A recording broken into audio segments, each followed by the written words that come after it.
Este é um trabalho voluntário, sem fins lucrativos, que oferece livros gravados em MP3 para aqueles que não têm condições de ler livros impressos.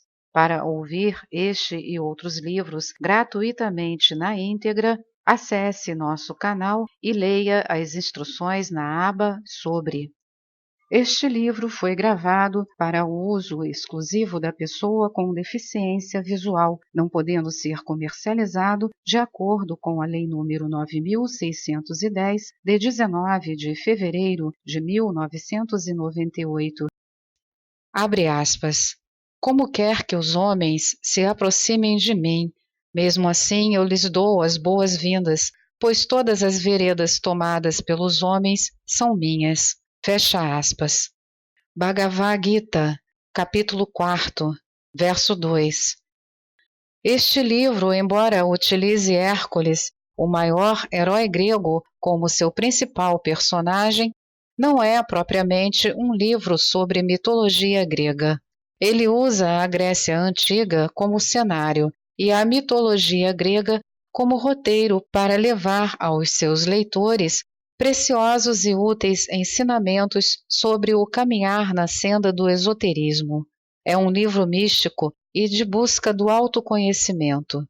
Fala de coisas espirituais e esotéricas consideradas misteriosas porque a humanidade ainda não chegou a um estágio de percepção que lhe permita entendê-las em toda a sua plenitude. Pretende este livro mostrar o caminho àqueles que, se ainda não o encontraram, buscam ensinamentos que os levem à iluminação espiritual através da senda mística da fé. Os caminhos são vários. Todos eles levam à casa do Pai, mas o portal de entrada é um só. É o ponto no centro do sublime mandala, de onde partem e para onde convergem todos os raios.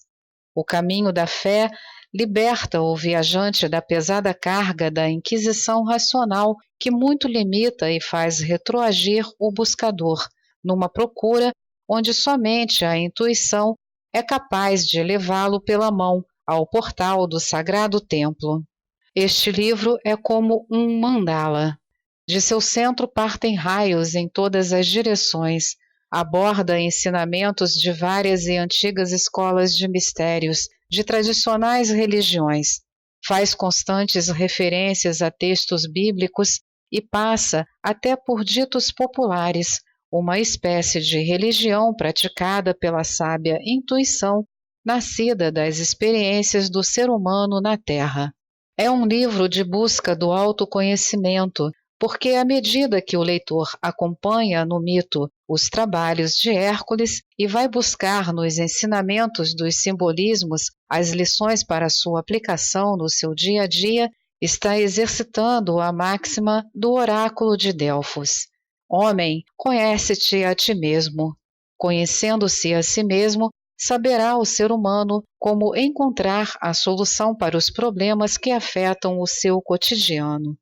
Os caminhos da busca do autoconhecimento e os do misticismo juntam-se e encontram-se neste livro. São eles verdadeiramente um só, a conduzir o ser humano à autorrealização, uma etapa na busca da evolução espiritual. E esta caminhada o leitor vai fazer na companhia de Hércules, o maior herói da humanidade em todos os tempos, numa viagem atemporal no mundo dos deuses da Grécia Antiga.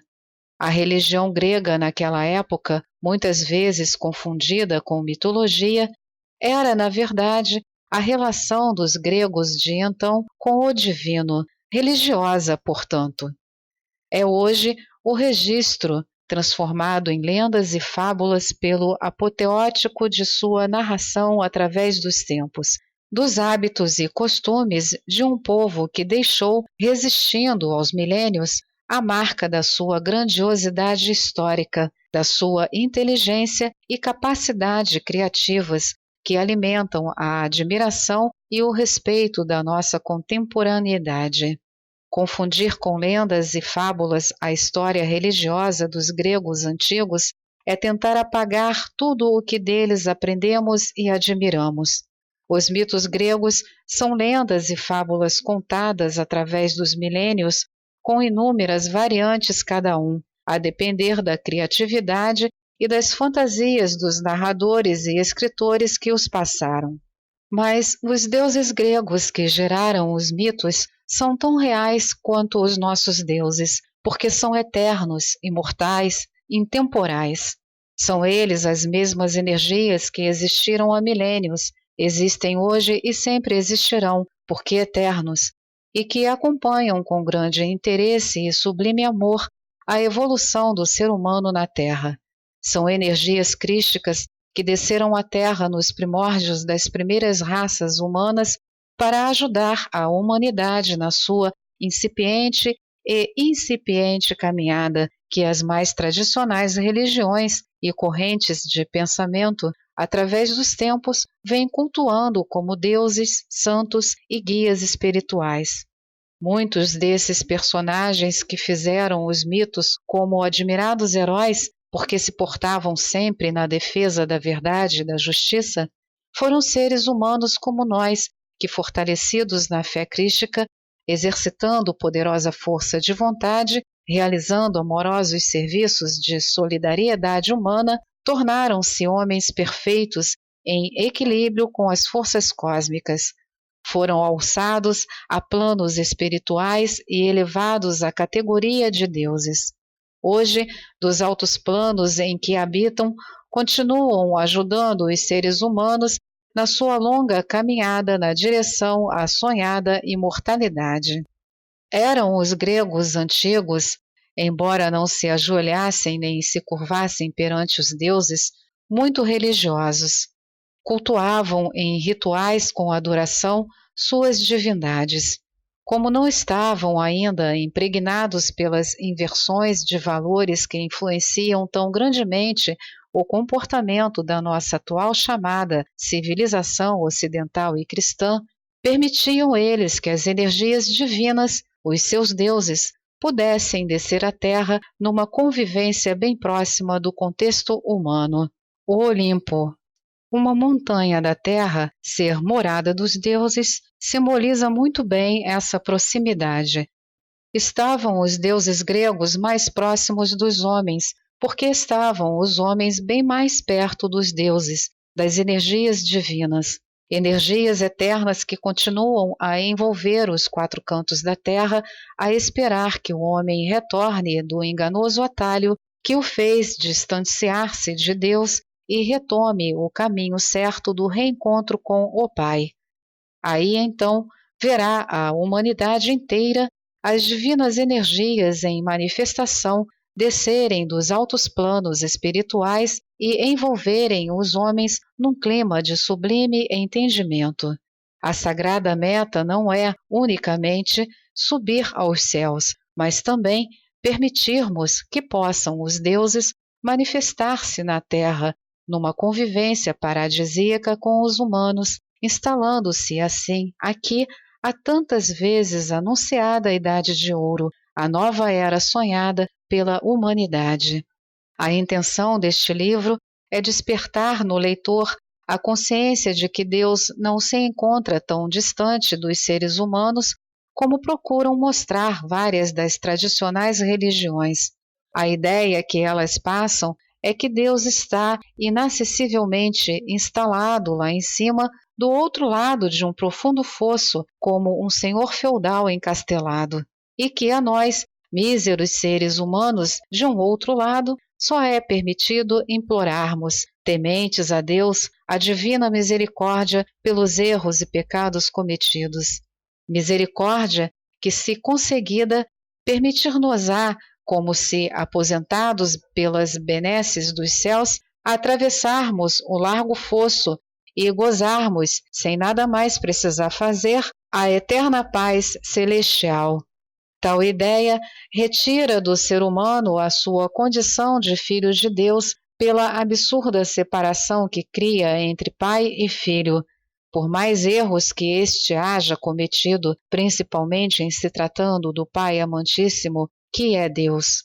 Gozar, como aposentados, A eterna paz celestial subtrai dos seres humanos a condição de, como filhos de Deus, serem partícipes, como o Pai, da eterna evolução do universo, onde nada é estático, onde tudo vibra em constante e eterno movimento, envolvendo tudo e todos numa permanente mutação, exigindo de todos os seres do macro e do microcosmo a participação na execução do grandioso plano de Deus.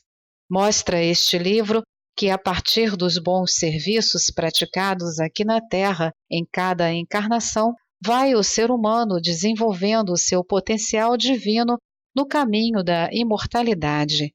E lá chegando, nas divinas dimensões, passa ele a integrar as hostes de auxiliares do Pai Eterno, a ele fundindo-se e ajudando-o na realização do grande e eterno plano cósmico. A ideia de escrever este livro surgiu-me a partir de um workshop promovido pela Sociedade Teosófica do Brasil, Loja Kuthumi, a quem devo reverentemente agradecido a minha súbita e surpreendente conversão uns 20 anos atrás, literalmente em fração de minuto, de marxista convicto para o esoterismo. O curso, versando especificamente sobre os 12 trabalhos de Hércules, foi ministrado pela professora Sória Maria Lima dos Santos. Empolgou-me e a todos os participantes pela erudição e brilhantismo da expositora que, teosofista das mais ilustres, imprimiu aos ensinamentos um enfoque teosófico que muito aproveitei para enriquecer este meu trabalho, puramente místico e de busca do autoconhecimento. A mitologia grega desde muito cedo me fascinou. Criança ainda, e já faz muito tempo, numa época em que ainda não havia televisão e as revistas infantis não tinham os apelos das atuais, os meus grandes ídolos eram os heróis da mitologia grega. O sabonete Eucalol, uma marca então existente, publicava, acompanhando cada caixa dos sabonetes, figurinhas, as estampas do sabonete Eucalol, com gravuras dos mitos gregos num lado e no verso de cada estampa um pequeno texto contando parte daquele mito. Nas escolas do curso primário era febril a troca das estampas entre colegas. Eu possuía a coleção de todos os mitos gregos publicados. Passava horas e horas folheando os vários álbuns com as coleções, lendo, relendo e sonhando com os heróis mitológicos. Desses meus álbuns com as estampas, eu não tenho a menor notícia. Passaram-se os anos. Na Escola de Teatro da Universidade Federal da Bahia, onde eu estudei, convivi intensamente, através dos autores clássicos, com aqueles personagens mitológicos. Constituo família, vieram os filhos. No genial Monteiro Lobato, voltei a encontrar os meus heróis da infância e pude passar aos meus filhos, lendo e com eles interpretando os personagens mitológicos como em peças teatrais. Uma das minhas filhas, Júlia Maria, cópia fidelíssima da boneca Emília, tratava Hércules de Lelé, com a mesmíssima intimidade com que a esperta boneca, na criação de Lobato, tratava o grande herói.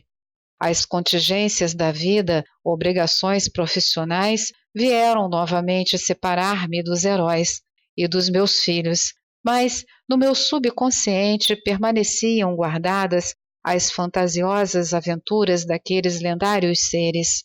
Chegam-me às mãos o convite para o workshop sobre os mitos gregos, promovido pela Sociedade Teosófica, e tudo voltou ao que era dantes.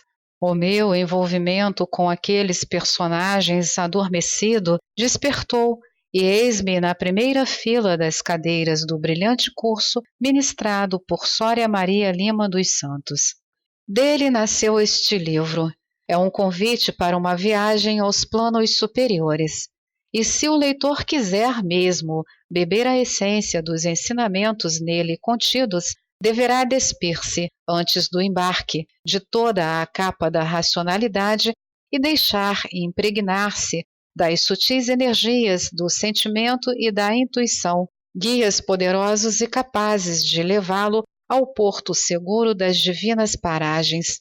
Se algum leitor, munido desses instrumentos e tendo como mapa de viagem os caminhos traçados neste livro, chegar lá, ele, o livro, cumpriu a sua finalidade. Salvador, Bahia, 10 de agosto de 2013. Esdras Almada Tosta. Glossário 1. Mandala, substantivo masculino.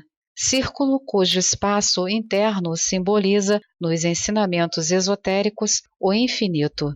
O ponto no centro representa a unidade primordial, Deus, de onde são emanadas, partindo em todas as direções, vibrações, energias que permeiam o cosmos inteiro e formam tudo o que existe no universo. 2. Olimpo, montanha situada na Tessália, ao norte da Grécia Antiga. Acreditavam os gregos de então que no alto do Olimpo habitavam os deuses, governados por Zeus, pai de todos eles e senhor dos seres humanos na terra. Era o Olimpo uma versão do céu, a morada do Pai das religiões modernas, com a diferença de que no Olimpo só os deuses habitavam.